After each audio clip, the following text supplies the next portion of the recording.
Jitilgħu għal 378 il-każi ġodda ta' coronavirus f'Malta e kif fl-aħħar 24 siegħa irriżultaw 8 każi pożittivi ġodda.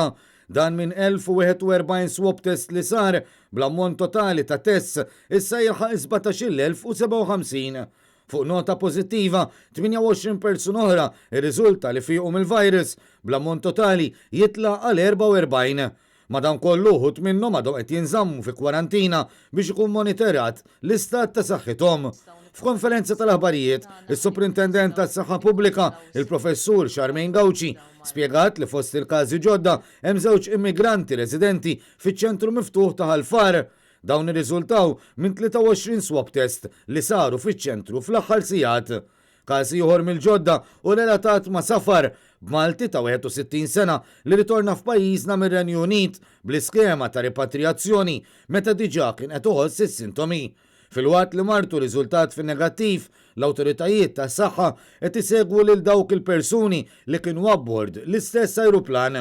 Il-kumplament tal-każi kienu trasmessi lokalment fosthom ta' mara ta' 58 sena, ta' raġel ta' 37 sena u ta' mara ta' 50 sena, kollha Maltin.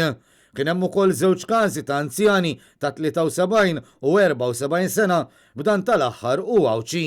Il-Professur Gawċi qalet li minkejja l-festa tal-Għid l-impjegati fil-qasam tas-saħħa baqgħu għaddejjin bil-ħidma tagħhom ħalli jkomplu jsalvaw lin-nies mill-quta u għalhekk li kulħadd għandu jsegwi l-appelli biex fost l-oħrajn kulħadd jibqa' d-dar u ma nistidnux nies oħrajn fi djarna. Irrid nerġa' naddi l-appell li importanti li ma naħorġux, ma nistidnux nies id-dar tagħna għaliex hemmhekk dawn in-nies jistgħu jkollhom il-virus u allura jgħaddihom lilna. Sa dan it-tant Net News kien informat li bħalissa f'pajjiżna m'hawnx il-provvista ta' maskri li wieħed jistenna li jkun hawn f'ċirkostanza bħal din.